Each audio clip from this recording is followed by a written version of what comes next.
Hello everyone, welcome to another class.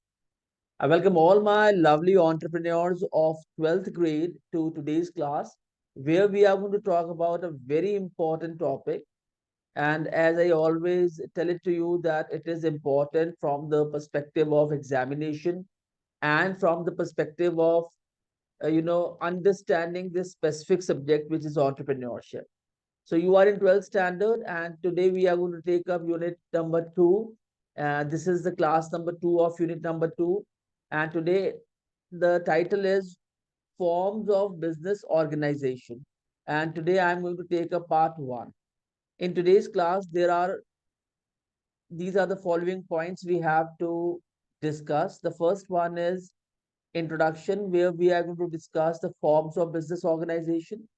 Second is categories of business enterprises, where we are going to discuss the forms of enterprises.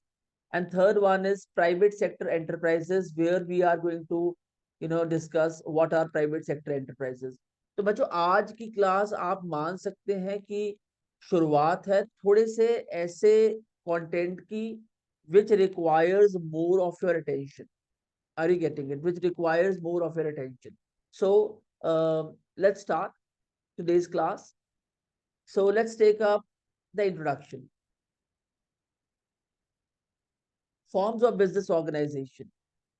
Setting up a business is a multifaceted endeavor that involves careful planning. But जो business में ना सिर्फ आपने business ही नहीं करना होता, या आप ये नहीं कहते कि मैं जॉब नहीं कर रहा हूँ और I am doing something of my own. It requires a lot of planning. It requires a lot of strategies. It requires a lot of implementation. And only then you can take up yourself to a level where you can start, you know, providing support to the customers, help to the customers, make their life comfortable, providing something useful to the customers. और उसके बाद कहीं जाके आप बाद में will start reaping the profits. इसमें बहुत सारे काम करने पड़ते, सिर्फ यही नहीं कि बिजनेस स्टार्ट कर लिया या रिटेल शॉप खोल लिया और अपने काम करना शुरू कर दिया. इट इज जॉब तो फिर भी आपकी 9 to 5 हो सकती है. It is 24/7/365. Just right it down here. Business is multifaceted. Multiple faces होते हैं इसके.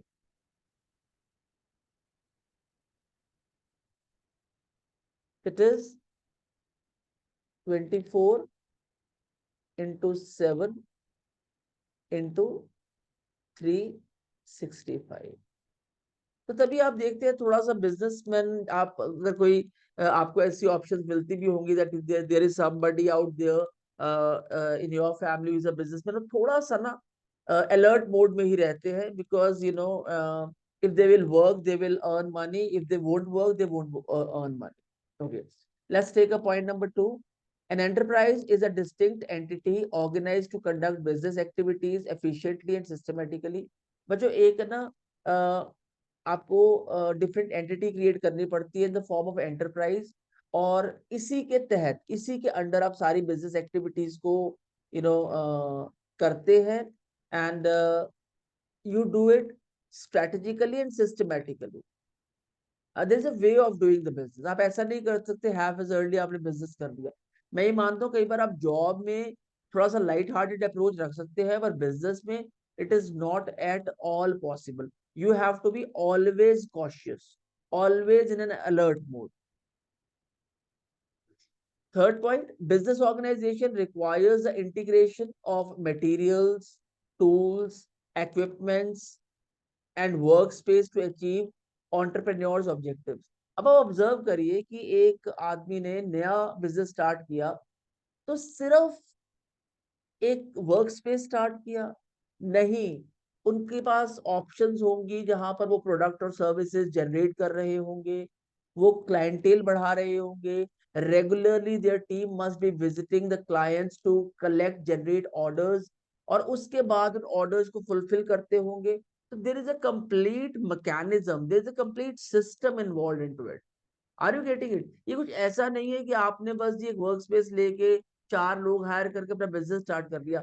आप मेरी बात यकीन करिएगा, 4 लोगों की सैलरी कहाँ से निकालेंगे आप अगर आपको बिजनेस करना नहीं आता? बहुत सारे लोगों का बिजनेस तभी डूब जाता है, क्योंकि वो सिर्फ इसी पर्पज से बिजनेस स्टार्ट करते हैं, because they think that they are not doing job, so they are capable of doing business.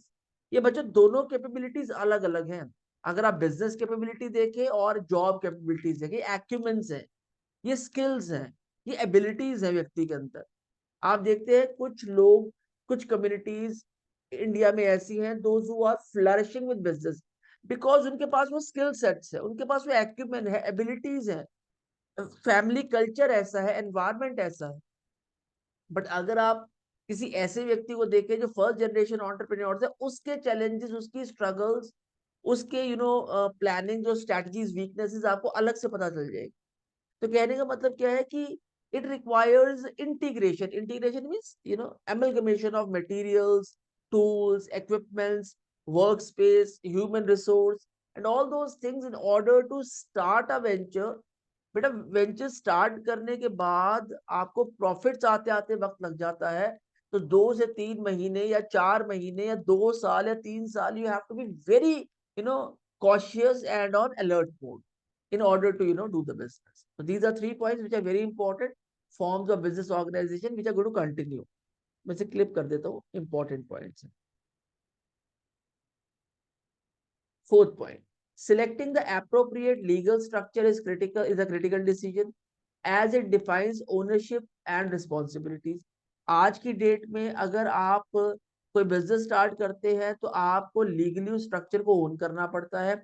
All the responsibilities are your own. आप ही उसके कर्ता धर्ता है, आपका सारा सरमाया है, आपको ही प्रॉफिट्स मिलेंगे, आपको इन प्रॉफिट्स को शेयर करना है। You are wholly solely responsible. तो एक लीगली आप उसके हेयर बन जाए, लीगली आप उसको एंटाइटल कर ले कि भैया मैं इस कंपनी का डायरेक्टर हूं and I am going to do everything which is required to be done into my business. Fifth point, the chosen form of organization significantly influences the enterprise's success and prospects.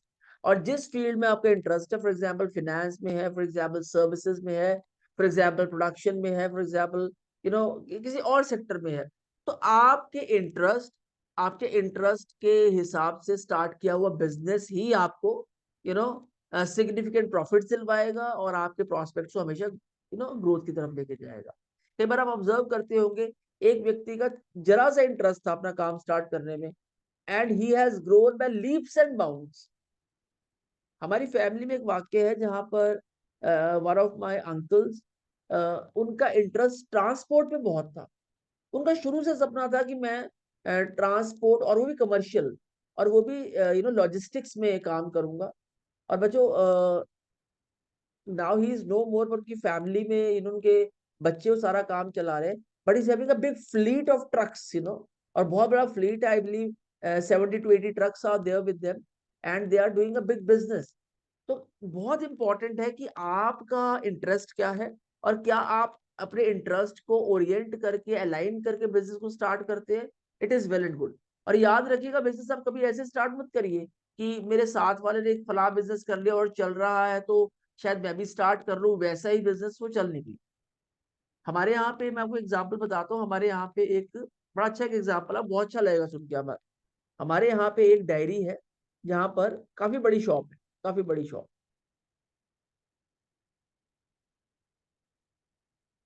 जो grocery products बेचते हैं। It's a shop which is a bigger one, shop one. अब यहाँ पे एक छोटी सी shop थी। उस व्यक्ति का अच्छा भला मोबाइल का काम था, वो काम कम चल रहा था। मैंने क्या कहा, काम कम चल रहा था। उसने क्या किया, उसने कन्फेक्शनरी की, मतलब उनकी रिटेल, सॉरी, ग्रोसरी की शॉप खोल ली। पहले तो काम कुछ थोड़ा बहुत चल भी रहा था, अब तो बिल्कुल ही नहीं चल रहा। अब वो ना दुकान पे बैठते हैं ना टाइम लगाते हैं। और बच्चों, क्या क्या सीखना पड़ता है बिजनेस को चलाने के लिए। एक और एग्जांपल यहाँ पे सुनिए। देखिए, मैं एक फर्म में कंसल्टेंसी करता था, तो वहां के ओनर एक बहुत अच्छी बात कहते थे अपने बेटे को। कहते तू काम सीख, तू काम ना सीख, तू काम पे बैठने की हैबिट डाल ले। सुबह 9 बजे से शाम को 8 बजे तक बैठा रहे बस काम पे, देखता रहे क्या हो रहा है, और तू काम सीख जाएगा। तो बहुत सारी चीजें सीखनी पड़ती है in order to run one particular shop. हम देखते हैं जी, एक पर्टिकुलर काम चल रहा है, उसके पीछे आप उनकी मेहनत, उनकी स्ट्रैटेजीज, उनका फैमिली एनवायरनमेंट, उनका फैमिली सपोर्ट कितना है। ऐसे कोई व्यक्ति इतना कामयाब नहीं होता, बहुत बड़ा फैमिली एनवायरनमेंट का रोल प्ले होता है। मैंने जितना ऑब्जर्व किया वो यही है कि if a business is growing, उसमें सिर्फ उस एंटरप्रेन्योर का रोल नहीं है, उनके जो बैक एंड पे फैमिली सपोर्ट है, जो उनकी स्पाउस है, वो जो सपोर्ट मिलता है, इट ऑलवेज बूस्ट बिजनेस। वो जो होता है ना कि आप करिए, हम आपके साथ हैं, आप देखिए हम कैसे आपको सपोर्ट करते हैं, वो जब चीज होती है ना, the person starts growing. This is what I have observe. अच्छा, changing the legal structure. Okay, changing the legal structure once selected is complex, time consuming and costly. एक बार आप किसी कंपनी को आपने स्टार्ट कर लिया, लीगली आप उसके हायर बन गए, लीगली आप उसके डायरेक्टर बन गए, तो अब इन चीजों को बार बार चेंज नहीं किया जाता। तो इसे सोच समझ के ये स्टेप लीजिए, and you should start your business. So we have covered up point 1, 2, 3, 4, 5 and 6, and they are really really important from the perspective of examination EPB point of view से they are important.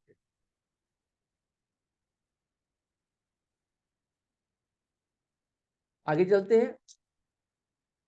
Slide number 2, categories of business enterprises, the form of enterprises, जहां पर हम बात करेंगे private sector, public sector and joint sector के बारे में। यहाँ पे आपको थोड़ा सा ध्यान देना है।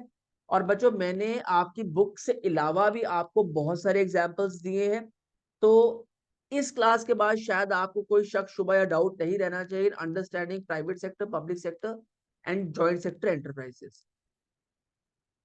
Business enterprises fall into three main categories on ownership and management.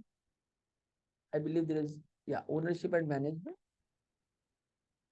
And they are private sector, public sector and joint sector enterprise. अब पहले बात कर लेते हैं private sector enterprises.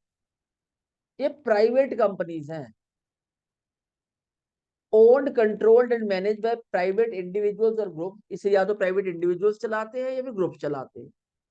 Primary objective is to earn profits. Primary objective क्या है इनका, कि भैया हमें प्रॉफिट कमाना, और दुनिया के हर बिजनेस का है। देखिए, मजे की बात क्या है कि सब कमाने निकलते हैं प्रॉफिट, क्योंकि ना स्ट्रेटजी होती है, ना प्लानिंग होती है, ना एफर्ट्स होते हैं। और जो सबसे बड़ी चीज है, जो सबसे बड़ी चीज है बिजनेस में, वो होता है बच्चों फोकस। ये मिलियन डॉलर कॉन्सेप्ट है जो लोगों को समझ में नहीं आता। और उसके ऊपर एक और चीज भी है, फोकस के ऊपर एक और चीज भी है जिसे हम कहते हैं क्लैरिटी। आप क्या काम कर रहे हैं आपको पता होना चाहिए, all the ins and outs of your business. But आज का जो दौर चल रहा है 21st सेंचुरी का, knowledge is there on your finger tips. आप on a press of a button you can extract as much knowledge as you can. पर अगर आपको उस नॉलेज को एक्सट्रैक्ट करना नहीं आता, पहली प्रॉब्लम तो ये है।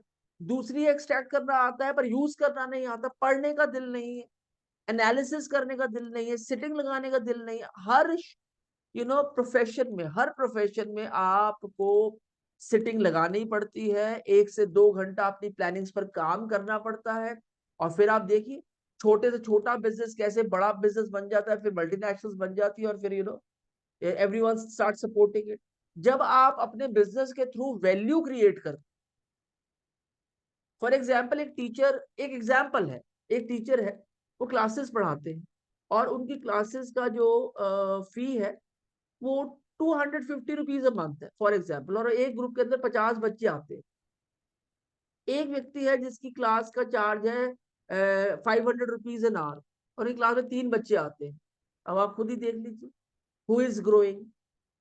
तो जब आप वैल्यू ऐड करते हैं ना भाई, वो एक व्यक्ति कहता है कि भाई मेरे 50 बच्चे एक ग्रुप में बैठता है, मैं 250 रुपये चार्ज करता हूँ, और लगभग 12,500-13,000 का ग्रुप पढ़ाता हूँ एक महीने। ये ग्रुप मुझे एक महीने में इतना पैसा देके जाएगा। तो वैल्यू एडिशन, आप वैल्यू ऐड करते हैं उनकी लाइफ, और बच्चे को भी प्रॉब्लम नहीं होती इतना पैसा देने में। पर जहां पर you are charging more and providing less, then people take a back step. अच्छा, प्राइमरी ऑब्जेक्टिव है अर्निंग अ प्रॉफिट। और प्रॉफिट का मतलब क्या है, your hard work, your labor, your planning, your strategy got integrated in order to add value to a person, to make your knowledge useful to that person. Are you getting it? Examples range from small family businesses to large corporations. Private sector enterprises offer flexibility in decision making and operations. तो बच्चों जो बहुत important point है ना वो ये भी है कि यहाँ पर आपके पास फ्लेक्सिबिलिटी होती है डिसीजन मेकिंग की और ऑपरेशंस की. आप डिसीजन मेकिंग करते हैं, आप अपने बिजनेस को अपने हिसाब से चलाते हैं and try to give as much as you can. Giving, मेरी बात अब याद रखिएगा, अगर आप भी बिजनेस में, आपकी फैमिली के कुछ लोग भी बिजनेस में हैं तो उन्हें सिखाइए giving is very important. Giving, giving in one form और अनदर. मैं ये नहीं कहूंगा कि आप बहुत सारी सैलरीज बांटे, बड़ी बड़ी सैलरीज बांटे या पैसा बांटना शुरू कर दे. गिविंग का मतलब है ये एफर्ट्स जिससे लोगों की जिंदगी आसान हो सके. बस यही याद रखना है कि मेरे धंधे से, मेरे बिजनेस से लोगों की जिंदगी किस प्रकार आसान हो रही है. And biggest example is our Mavericks India solution. We are doing so much, and we are providing free classes to the students. उसका रीजन है बच्चों, we want students community to do something great for themselves. You do great, and this is what we are getting from. Okay, let's take few examples of these companies, private sector companies. Reliance Industries Limited, Tata Group and Adani Group. तो ये तीनों examples हैं private limited company से, private sector companies. अब देखिए Reliance industries सिर्फ नाम ही काफी है. आपको सब पता है कि what Reliance is famous for. It's a conglomerate. Conglomerate होता है कि बहुत सारी कंपनीज मर्ज एज वन, बहुत सारे तरीके के काम करते हैं. They are in petrochemicals, refining, telecommunication and retail among others, founded by Mukesh Ambani, जिसके रियल फाउंडर थे वो थे धीरू भाई अंबानी. फिर टाटा ग्रुप है, अब मल्टीनेशनल कॉन्ग्लोमरेट. इनकी बहुत सारी कंपनीज इंडिया में है और बहुत सारी कंपनीज इंडिया से बाहर भी हैं.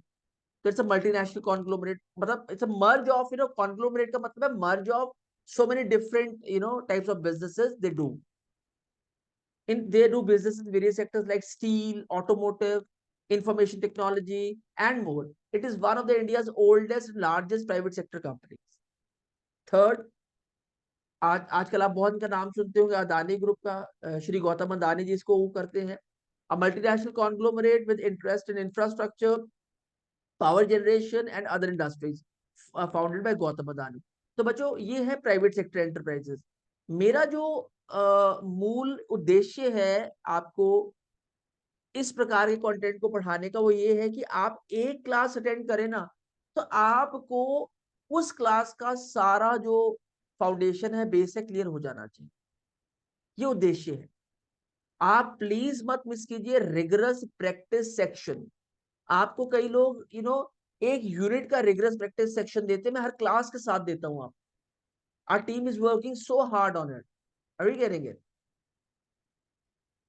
Public sector enterprises, first private sector enterprises, second is public sector enterprises, owned, controlled and operated by public authorities and government or the government. Primary goal serving the public interest and welfare. पीछे primary goal था to earn profits, ये primary objective था earning a profit. यहाँ पर primary objective क्या है? Serving the public interest and welfare. ये काम करते हैं to serve the public and the interest and welfare of the people. Government typically provides most of the investment, इसमें ज्यादातर इन्वेस्टमेंट गवर्नमेंट की होती है. Focus on providing public services such as health care, education and infrastructure. ये इनका major services होती है. Public services such as health care, education, infrastructure and much more. और जो कंपनीज के अंडर आती हैं वो है ओएनजीसी, बेहल एंड एलआईसी. तीन एग्जांपल्स मैंने लिए हैं बच्चों.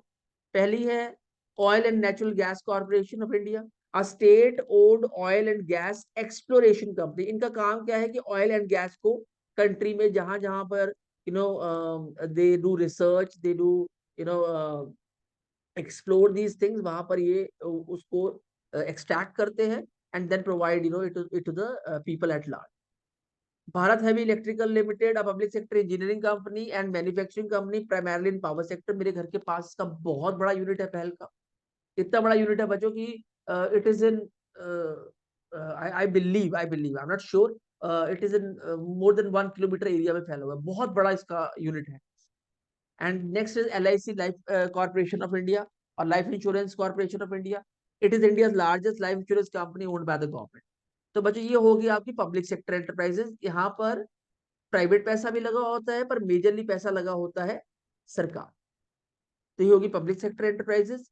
अब होगी joint sector. Joint sector enterprises कौन सी हैं? A unique partnership between private sector and the government.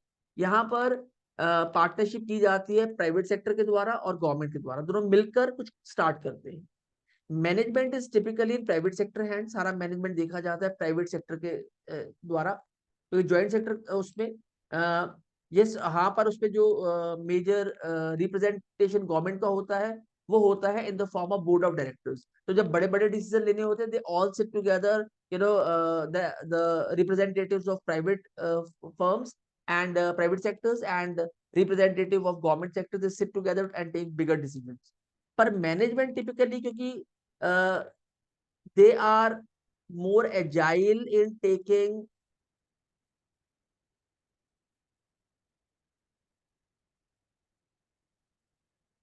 Timely, you know, decisions, तो इनके हाथ में मैनेजमेंट दिया जाता है। Resources are commonly shared equally. Resources दोनों इक्वली इनपुट करते हैं and promoting cooperation between the two sectors. और दोनों सेक्टर्स कोशिश यही करते हैं कि एक दूसरे को सपोर्ट के, बिकॉज जो एक दूसरे की सपोर्ट नहीं करेंगे तो ज्वाइंट सेक्टर ही नहीं बन पाएगा, फिर ग्रोथ तो यू नो दूसरी बात। इसके एग्जांपल्स हैं HAL, Hindustan aeronautics limited. Next is IOC, that is Indian Oil Corporation, and third is BEL, Bharat Electronics Limited. Hindustan Aeronautics Limited is a joint sector enterprise in the aerospace and defense sector, with the government of India holding the majority stake. तो बच्चों ये aerospace के अंदर है, defence sectors में है, and they are you know contributing to you know defence sector of the country. Indian Oil Corporation, a leading oil and gas company with both public and private sector ownership. I use Indian Oil Corporation. इसकी जगह जगह आपको petrol pumps नजर आते होंगे. फिर है आपका Bharat electronics limited, that is BEL, a joint sector company specializing in the development and production of electronic equipments and system for the defense sector. तो मेजॉरिटी ऑफ दो कंपनीज हैं ये डिफेंस सेक्टर की हैं, that is Hindustan aeronautics limited HAL and Bharat electronics limited, और इनको कहा जाता है ज्वाइंट सेक्टर एंटरप्राइजेस. तो we have taken 3: private sector enterprises, public sector enterprises and joint sector enterprises. अब हम लेंगे slide number 3, that is private sector enterprises, और इसको हम आगे और डिटेल में लेंगे the next part. Okay, part 1 आज हम कर रहे हैं, तो नेक्स्ट पार्ट में हम इसको और डिटेल से करेंगे. टाइटल है प्राइवेट सेक्टर एंटरप्राइजेस, जिसमें हम पढ़ेंगे सोल प्रोप्राइटरशिप के बारे में, पार्टनरशिप के बारे में, और जॉइंट हिंदू फैमिलीज के बारे में, that is Hindu undivided family, that is HUF, and company के बारे में, कोऑपरेटिव एंड कंपनी के बारे में. Private sector enterprises encompass a variety of business structure. Here's an in-depth look at some of them. तो पहले हम बात कर लेते हैं सोल प्रोप्राइटरशिप की. आप जानते हैं इसके बारे में. Owned and operated by single individual, कोई भी अकेला व्यक्ति इसको स्टार्ट कर सकता है. Simplest form of business organisation, क्योंकि अकेले व्यक्ति ने स्टार्ट करना है, प्रॉफिट्स भी उसके हैं, गेन्स भी उसके हैं, लायबिलिटीज कम है इसमें. The owner has complete control and is personally liable for business obligation. जितनी business obligations होती हैं वो उस सिंगल व्यक्ति की रिस्पॉन्सिबिलिटी होती है. तो the owner is in complete control of everything. It is easy to set up and offer full autonomy to the owner. आसानी से स्टार्ट हो जाता है, but they also bear all the risk and liabilities personally. और क्योंकि अकेले ही आप काम करते हो तो रिस्क भी आपके हैं और लाइबिलिटीज भी आपके और गेन्स भी आपके हैं. एग्जाम्पल हैं बच्चों, मैं हमेशा कोशिश यही करता हूं कि हर स्लाइड में हर कॉन्सेप्ट के ऊपर आपको एग्जाम्पल्स दूं. उससे क्या होता है कि कॉन्सेप्ट को समझना आसान हो जाता है. तो पहले हम लेते हैं example number 1. A local grocery store owned and operated bye a single person is a classic example of sole proprietorship in India. आपने देखा होगा आपके गली पे, गली के कॉर्नर पे या गली के बीच में आपको कई जगह पूरी कंट्री के अंदर आपको local mom and pop stores मिल जाते हैं, जहां पर एक ही सिंगल व्यक्ति माल खरीदता और माल बेचता है, एक ही सिंगल व्यक्ति. Example number two, a small consulting business run by an individual providing freelance services in areas like graphic designing and content writing. और आज की डेट में बच्चों बहुत सारे ऐसे फ्रीलांसर्स भी काम कर रहे हैं जो आपको कंप्यूटर्स की फील्ड में, आईटी की फील्ड में, कंटेंट राइटिंग में आप उनसे हेल्प ले सकते हैं. They take some charges of their services and this is how they manage the sole proprietorship form of enterprise. Partnership हो गया. पार्टनरशिप में दो व्यक्ति जब एक साथ मिलकर काम करते हैं. इन्वॉल्व्स टू और मोर इंडिविजुअल्स और एंटिटीज एज को ओनर्स. कोई भी पूरा ओनर नहीं होता.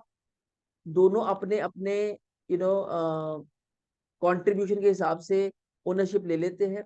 Partner share responsibilities. इनके पास अपनी शेयर ऑफ रिस्पॉन्सिबिलिटीज होती हैं. वो रिस्पॉन्सिबिलिटीज को शेयर करते हैं, प्रॉफिट्स को शेयर करते हैं, लाइबिलिटीज को शेयर करते हैं based on a partnership agreement. तो जिस हिसाब का एग्रीमेंट बना है उसी हिसाब से आप रिस्पॉन्सिबिलिटी शेयर करेंगे, प्रॉफिट को शेयर करेंगे और लाइबिलिटीज को शेयर करेंगे. फॉर एग्जाम्पल, एक व्यक्ति एक काम के अंदर 60,000 रुपीज इन्वेस्ट करता है, दूसरा व्यक्ति 40,000 रुपीज इन्वेस्ट करता है.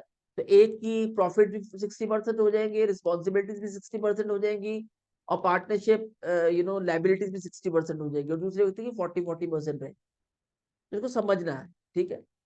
Partnership can be general equal sharing. Equal sharing partnership हो सकती है. आधा काम आप देखो, आधा काम मैं देखूं, आधा प्रॉफिट आपका, आधा प्रॉफिट मेरा, आधा लाइबिलिटी आपकी, आधी लाइबिलिटी मेरी. And limited with specified roles and liability. It is a business structure where two or more individuals or entities come together as co-owners, sharing responsibilities, profits and liabilities based on the partnership agreement. तो बच्चों ये point भी important है, इसे mark कर देता हूँ.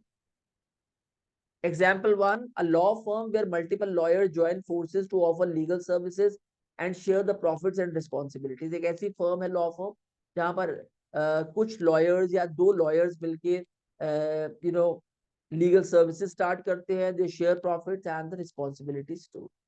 Second example number two, a restaurant co-owned by two chefs who combine their culinary expertise and investment to create a dining establishment.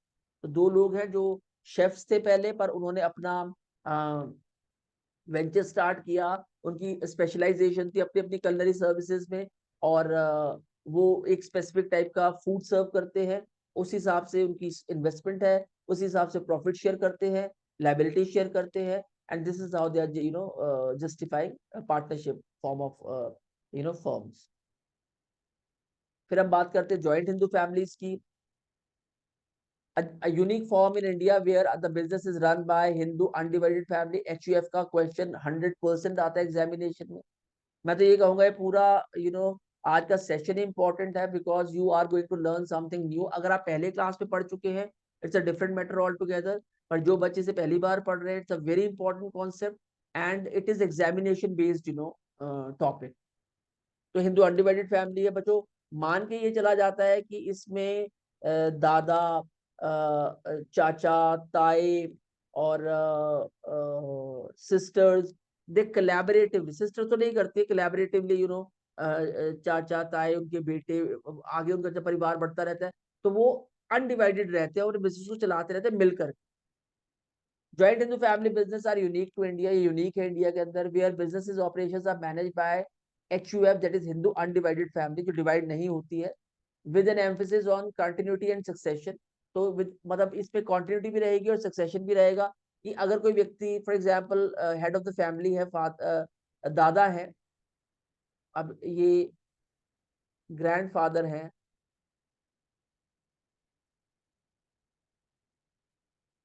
उनके ग्रैंडफादर हैं, अब फादर आ गए, फादर के दो बेटे हो गए, सन 1 एंड सन 2. तो कॉन्टिन्यूसली इसी बिजनेस को जो ग्रैंडफादर ने स्टार्ट किया था उसे फादर कंटिन्यू करेंगे, जो फादर ने स्टार्ट किया था वो ये दो बच्चे कंटिन्यू करेंगे. तो अनडिवाइडेड रहते हैं, फिर इनके बच्चे कंटिन्यू करेंगे और ऐसे बिजनेस एक्सपैंड होता रहेगा.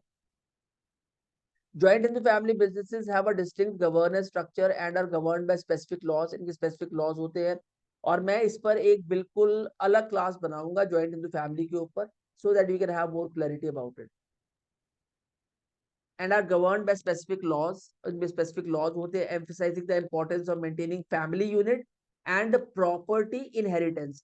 देखिए बच्चों, ऐसा है कि इसको भी जो बनाने के पीछे ना एक बहुत बड़ी साइंस है कि आप जब फैमिली के साथ बिजनेस करते हैं, फैमिली यूनिफाइड होती है, यूनिटी होती है, सब लोग साथ मिलकर चलते हैं, फैमिली की प्रॉपर्टी सबको पता होती है कितनी कितनी होती है, तो फिर आप उसकी ग्रोथ की तरफ स्टार्ट वर्किंग। और यहाँ कहीं पर जहाँ पर शक शुबा है, जहाँ पर you are not liking what one brother is doing and another brother is not like what is another brother is doing, तो जहाँ पर ये टग ऑफ वॉर है, वहां पर बहुत मुश्किल है। बट जब आप हिंदू अनडिवाइडेड फैमिली की बात करते हैं तो family unity is a must. ये बहुत बड़ा साइंस भी है और इसका एक रूल भी।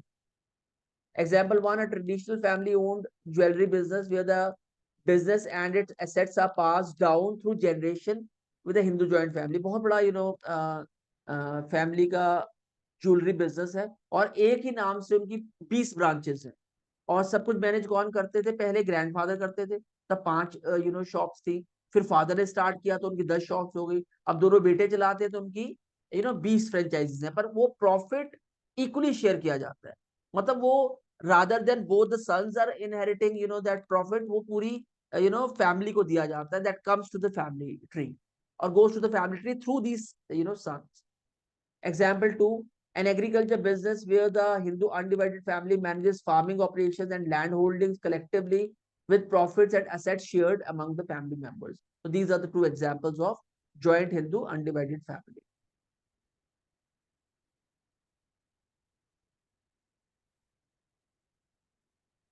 अब हम बात करें कोऑपरेटिव की। इसका एक बहुत बड़ा मंत्रा है, या आप इसको इसका बिलीफ ले सकते हैं, ऑब्जेक्टिव भी दे सकते हैं। ऑब्जेक्टिव इसका है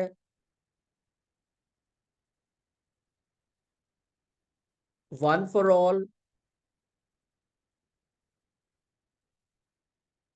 एंड ऑल फॉर वन। एक सबके लिए और सब एक के लिए। Cooperation, cooperatives, cooperation. Cooperatives in India are organization where members collectively own and manage the business. Collectively, जितने members हैं business सबका है। Often focused on meeting the common needs and interests of the members. और जो major इसका criteria क्या है चलाने का, कि जो भी members की requirements है उसे fulfill किया जाना चाहिए। Meeting common needs and interests of the family members. Operated by a group of individuals with a common interest.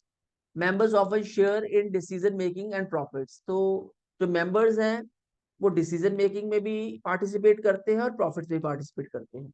Focus on serving the needs of the members such as credit unions and agriculture cooperative.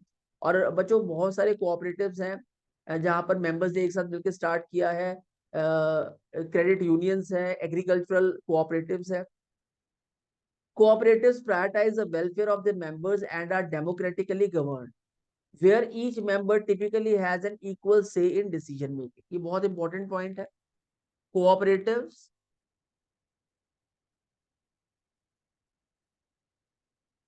prioritize the welfare of their family members and are democratically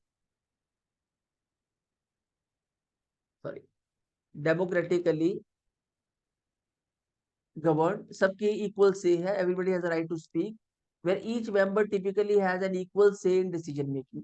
हर एक का जो decision making में opinion है वो लिया जाता है। Example one, Amul, Anand Milk Union Corporation, Union Limited, a cooperative society of dairy farmers in India, is a notable example that collectively processes and market dairy products. Who doesn't know about Amul? Anand Milk Union Limited. Example two, various credit cooperatives that provided financial services to their members, promoting financial inclusion in rural areas of India. और बच्चों बहुत सारी ऐसी cooperatives हैं जो financial services provide करती हैं, short term loans provide करती हैं और लोगों को, so that with those small loans they can start their business and run their life properly. But the most appropriate example that you have to remember is Amul and Lijjat Papad. These are the cooperatives. Okay, company. A company बहुत important है इसको समझना। A company is a separate legal entity from its owner. Owner who owns the company उसकी अलग entity है और the company उसकी एक अपनी अलग पहचान। And shares of the company can be held by share holders allowing the scalability and outside investment. और इसके अंदर शेयर होल्डर्स अपना पैसा इन्वेस्ट कर सकते हैं और उसके बेसिस पर कंपनी की स्केलेबिलिटी चेक की जा सकती है या कंपनी ग्रो करती है। Companies offer limited liability to their shareholders and often have complex governance structure, including board of directors and executive management. और बच्चों इसमें जो है जो शेयर होल्डर्स हैं उनकी लिमिटेड लाइबिलिटी है। लिमिटेड लाइबिलिटी का मतलब क्या है कि जितना उनका शेयर है, फॉर एग्जाम्पल 1%, 0.1%, उससे भी कम है, उससे भी ज्यादा है, उसी हिसाब की उनकी लाइबिलिटी।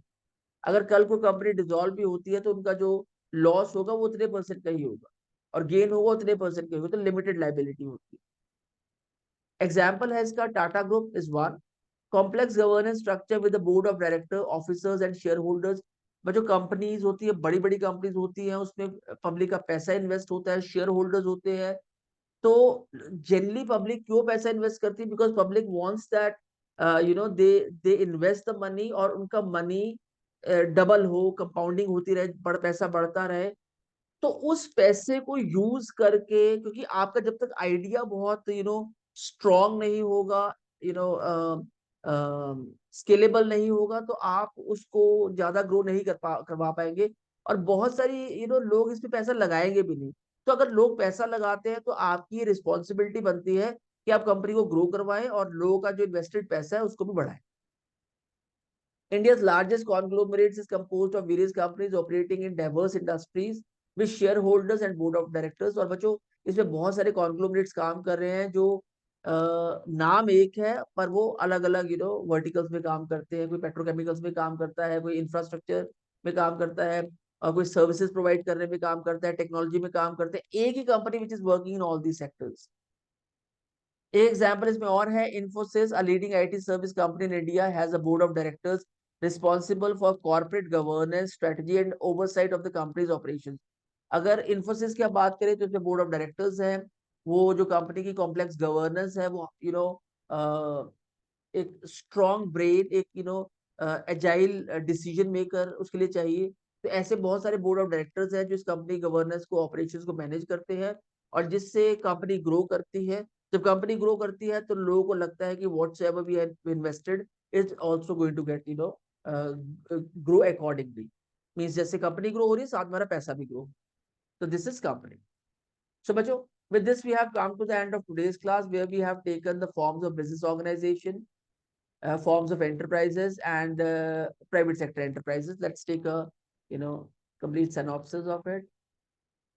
तो आज हमने बात की है forms of business organisation, setting up of business organisation. फिर हमने बात की है प्राइवेट सेक्टर एंटरप्राइजेस की, पब्लिक सेक्टर एंटरप्राइजेस की, जॉइंट सेक्टर एंटरप्राइजेस की। उसके बाद हमने बात की है सोल प्रोप्राइटरशिप की, जहाँ पे हमने प्राइवेट सेक्टर एंटरप्राइजेस की बात की है। फिर हमने पार्टनरशिप की बात करी है, फिर हमने ज्वाइंट हिंदू फैमिली की बात करी है, फिर हमने कोऑपरेटिव्स की बात करी है, और फिर हमने बात करी है कंपनी। तो this is part one of forms of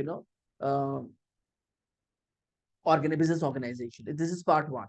So we'll continue with more details in part two. और बच्चों आज ही क्लास से I have prepared rigorous practice section, जिसमें आज के पूरे सेक्शन का और सेशन का सिनॉप्सिस है, वोकैबुलरी फ्रॉम द सेशन। और आज के सेशन से हमने इंपॉर्टेंट वर्ड्स निकाले हैं। We have given you the meaning in English and Hindi as well. और 10 शॉर्ट क्वेश्चंस दिए हैं आज के इस सेशन में से, along with 10 आंसर्स। और हम we are not leaving any stone unturned, हम आपको टॉप 10 ऑब्जेक्टिव टाइप क्वेश्चंस भी देंगे। और वो क्वेश्चंस ये हैं 1 2 3 4 5 6 7 8 9 and 10 along with answers to all these questions. So bachcho, we are not leaving any stone unturned in order to teach you and guide you on the subject of entrepreneurship. We are planning that we are going to introduce more subjects soon, but till the time we are continuing with entrepreneurship, हमारा ये मानना है कि आप इससे जितना भी benefit उठा सकते उठाए और लोगों को इसके बारे में बताएं, because these are free classes and they are based on your existing CBSE syllabus. So बच्चों, until meet next time in the next class, part 2. Thank you all, and you can also join our other channels which is, again, with the same name, Mavericks India Solution. मैं links यहाँ आपको share किए हुए हैं. You can better go on these links and, be the part of those channels as well. It's a presentation by Team Mavericks India Solution, and with Mavericks India, you'll always gain. So, bye bye for now. Take care and God bless you all. See you all in the next class. Thank you very much.